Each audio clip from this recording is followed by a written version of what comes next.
got the pauldrons done, chest armor done, forearms done. So obviously the next piece is the boots.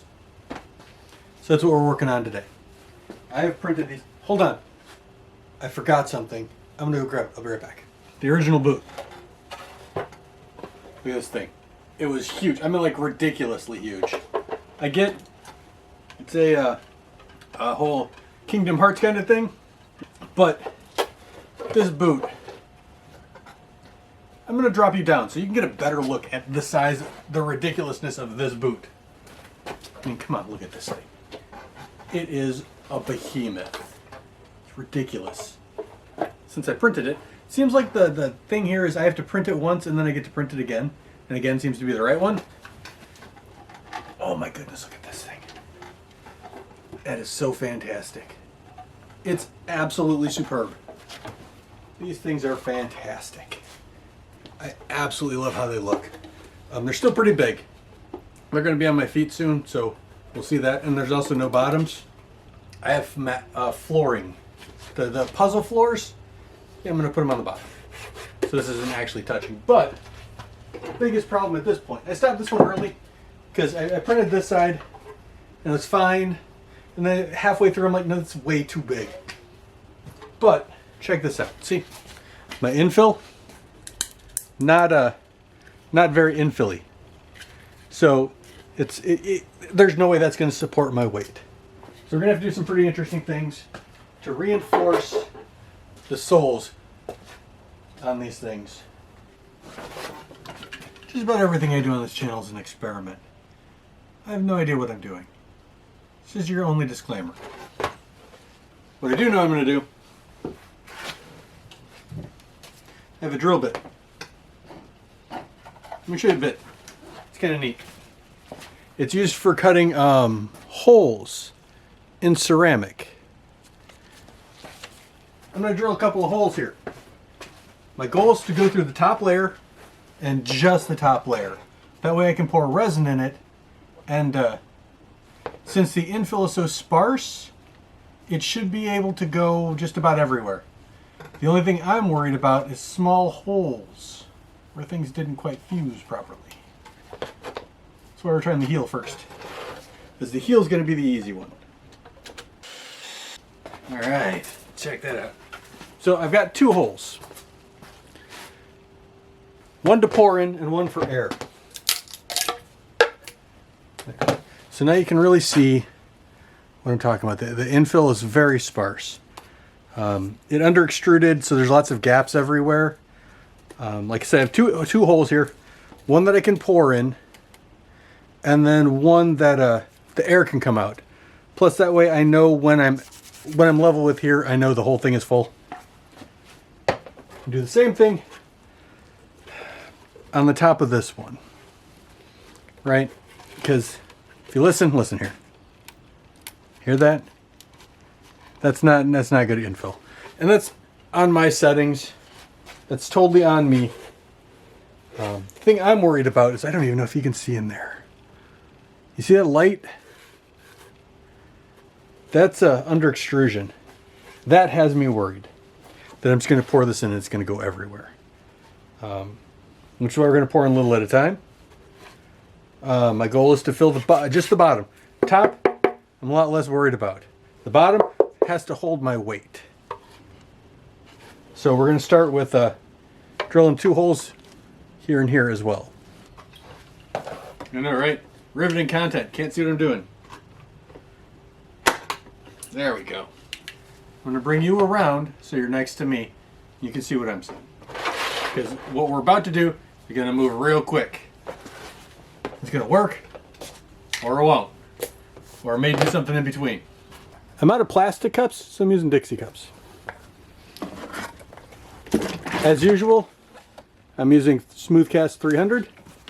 This is the only resin I use because I feel it is relatively bulletproof.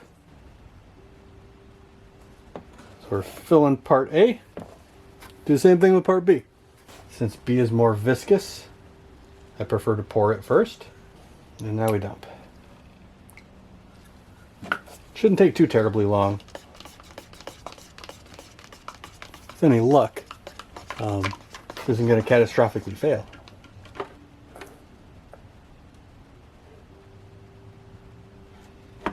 Alright. It's getting way too hot. Time to pour in the other one.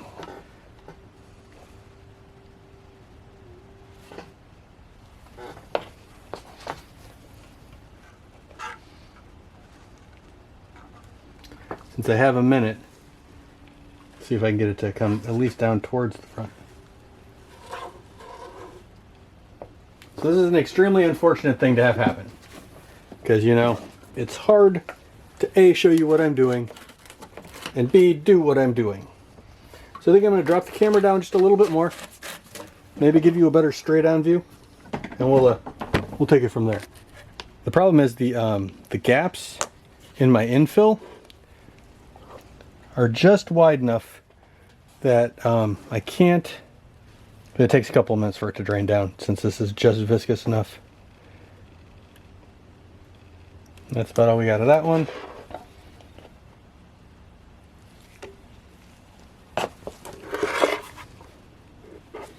So I just dumped it in because I'm trying to seal up these front bits.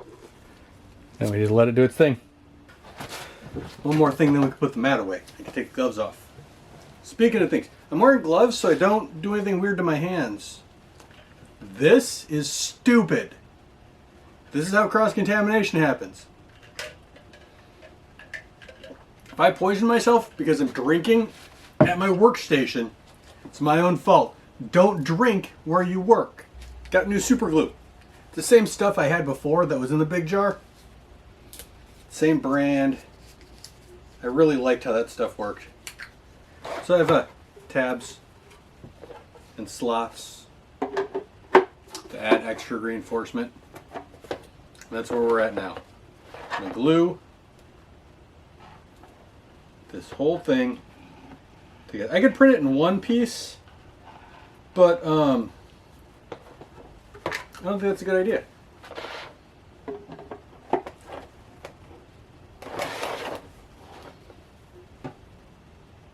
And now we leave it. Couple of things. One, it's the glue I'm using. I like it. It works very, very well. Not sponsored. I just like it. I don't have the bottle of the old stuff. Lasted me like a year or two. Oh my goodness. But I absolutely loved it. It works very well. Hopefully this new stuff works just as well. The boot. I could print the sole separately and at 100% infill if I wanted. I get same thing with the heel. I don't have to print them like I did. It's fine. I don't have to overthink it. It's fine. Filling with resin seemed to work. I've got a little leak in the front. Well, not leak, seepage, I guess. I don't know. A little bit of it came through, so it at least made it to the toe. The whole heel and bottom of the shoe got very warm. When most two-part epoxies solidify, it's an endothermic reaction. There's a lot of heat generated. The whole bottom of both of them got very warm. Not warm enough that I'm worried about it melting the plastic, but warm enough that I could feel it. It would be uncomfortable on my hand if it were, you know. And the more you use, the more that reaction is. So if you're mixing a lot of resin, don't stick your hand in it when it starts to activate. But we're going to let it glue, probably overnight. We'll pick this back up in the morning. Cuff finish printing. That thing is awesome. Look at that. So I want it so it'll flex when I move my foot. But the resin, I haven't had a chance to go over this, but the resin, these things are now rock solid. I mean, solid. I've already put my weight on it and it's fine. I figured out a better way of doing this. Instead of pouring in here and waiting for everything to dribble down, I'll drill a couple holes on the inside and then a couple of vents up on top and just pour it in and let it soak on its own. I don't know, I didn't think of that in the first place. But next step is take the cuff off, of course, and sand everything smooth. We're going to use glazing putty, Bondo, same thing as we did with the chest. It was same as we've done with everything so far. Everybody makes costuming seem way complicated. It's just the same stuff over and over and over and over again. I'm going to sand, I'm going to use glazing putty, I'm going to sand, I'm going to prime, I'm going to paint, I'm going to clear. That's how it works. The weird stuff is like how a foot will go in here. That's going to be interesting, and that's coming up. But right now, we're just sanding.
So I have a lot of areas.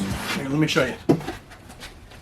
A lot of areas that didn't get sanded, right along in here, a little bit in here. These are low spots, and of course this. So I'm going to fill this crack in first, and then I didn't sand the bottom at all because we're doing something different with this.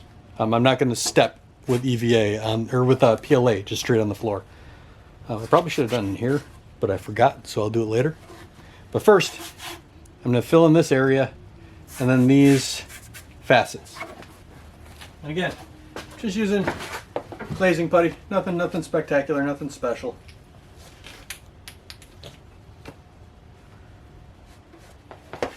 And these low spots aren't very low, so it just needs a little bit everywhere.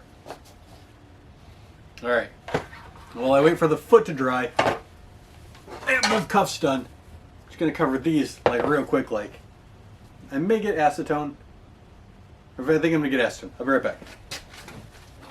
I hate using acetone. The smell just really does not jive well with me. But it is the fastest way to do what I need to do. I could put a respirator on. I probably should put a respirator on because acetone is not a fun thing. And since I have one right here,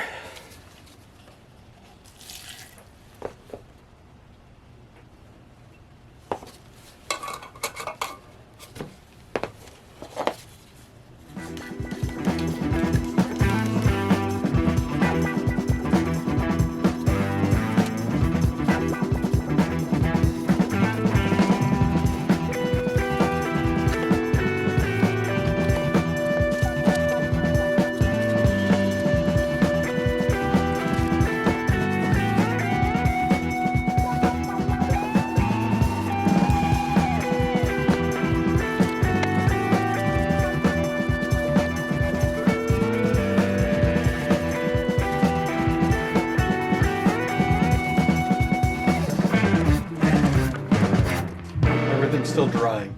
But I bought a pair of boots, right? They're high-heeled boots, or higher-heeled. It's like an inch. I prefer 2 because the rise, the second one by the way, is a bit higher than this. And these are going to be our shoes.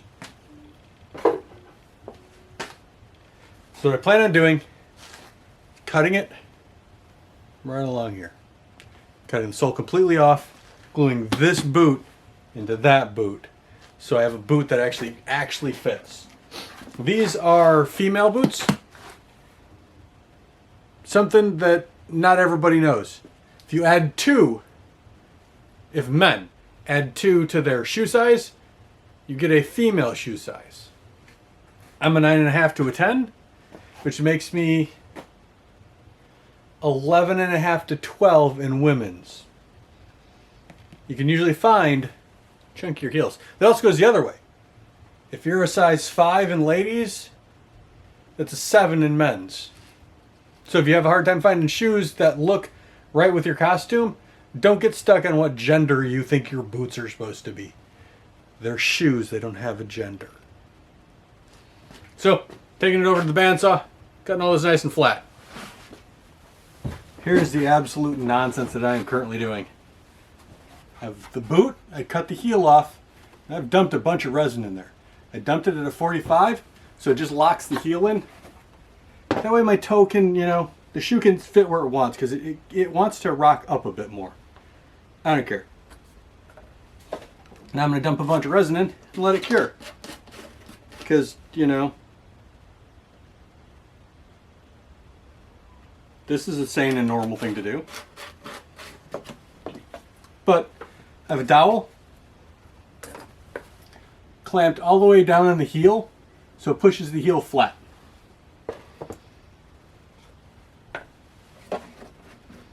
Because again, if my toes are up a little bit, it's not the end of the world.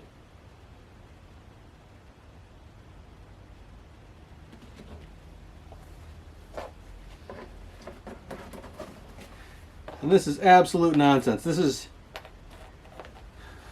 this is definitely one of my projects. We'll just put it that way.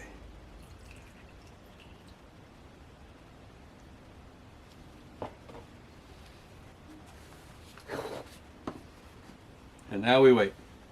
And as soon as it starts to set up, I lay it flat so it kind of rolls forward a little bit. I'm just trying to lock the heel in place. That way I can put the boots on and off because they're kind of snug. But that's it. I'm just going to sit here and hold this for a while. You don't need to watch any of that. Boots are epoxied in. Everything's got Bondo on it. We're going to let it go for a little bit. A light sanding, and I think we're on to priming. So the boots are like the foot part of the boot, not the rest of the boot. But the foot part, almost done. Oh, real quick. You saw how much I poured of the acetone a couple seconds ago, right? Oh, whoa. I thought I poured too much. I don't know what I'm doing at all. This is all an experiment, and this is all trying to figure out how to do the thing to do. I don't use that technique very often because I don't like it. But it's worked real well. Apparently I've been using too much glazing putty and not enough acetone. So I played with the ratios a little bit this time. Yeah.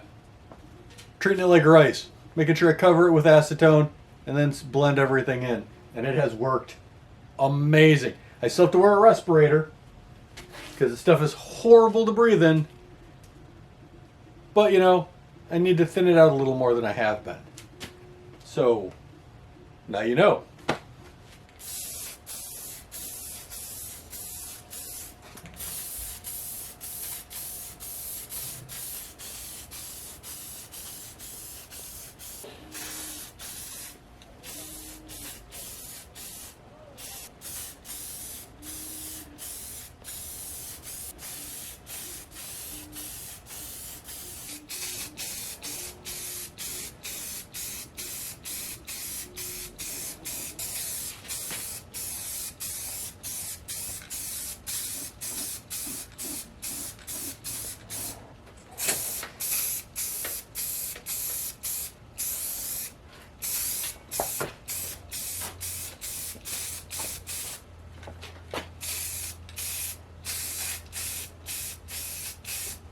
It's late. Came in to check out my 3D print.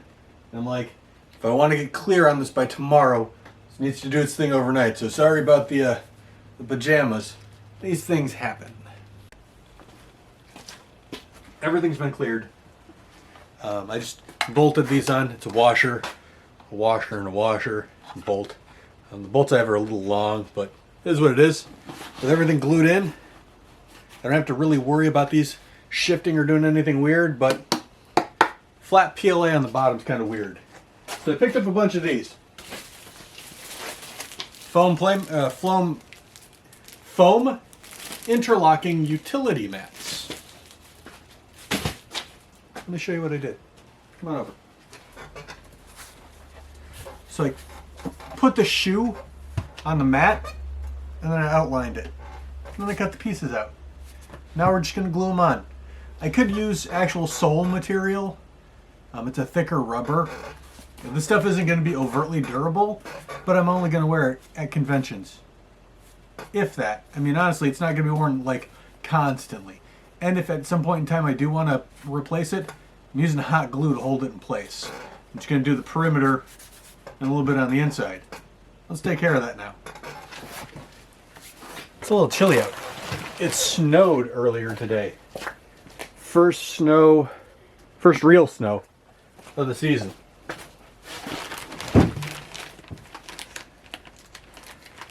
It could just be a hand channel. It would make my life so much easier.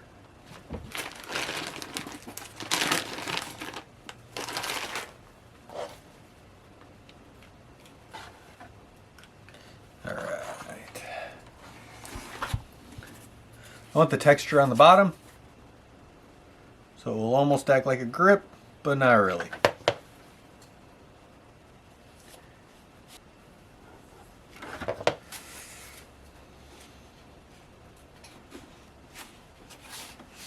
So I'm only gluing the toe on, then I'm going to pull this out, run my glue down there, and then glue the rest. I just don't want to have the glue cool off before I'm ready for it.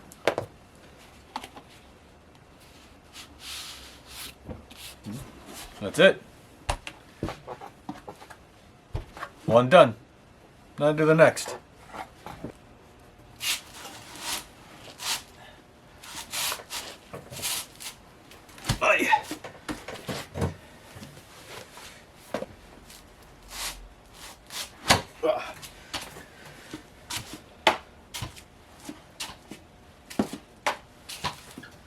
Tell you this much, they're weird to walk in, but I don't feel like, you know, they're going to break apart. I could probably do a whole con in them. The lack of flexibility is weird, but it's not the end of the world. I think they look okay. It's not bad. I think it's neat. They fit. I don't feel like I'm falling forward or backward. Like I said, since there's a, you know, let's pop us up so we can talk.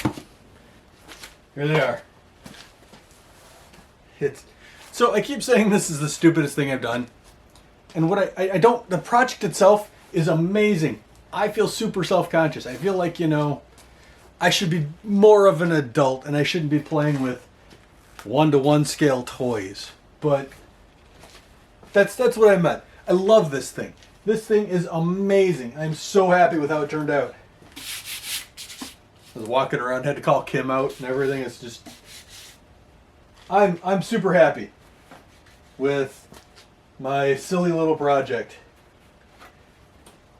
that is turning out amazing. I love this thing. So, this printing back calf piece and got a clog somewhere along the line of my PTFE tube because I have a Bowden style 3D printer. And while I was trying to declog it, it got stuck halfway through, and I'm pulling on the tube, and the filament snapped off at the end and pulled itself back in. So now it's trapped in the middle of my tube. It's going to be like 3 days before a replacement shows up. I could go out and get one, but I'm going to take this as an excuse to take a break. This is going to be the last one of these for probably a week or two. I've got a project coming up that I have to do for a friend. And I need a second to relax away from my ride armor here. But, and the calves alone take like 3 days to print, each one. That's a week right there. So we're taking next week off from this one. We're going to do something completely different. If you want to see what it is, maybe thinking about sticking around. If this is your thing, think about sticking around. Either way, thanks for making it to the end, and hope I see you next week.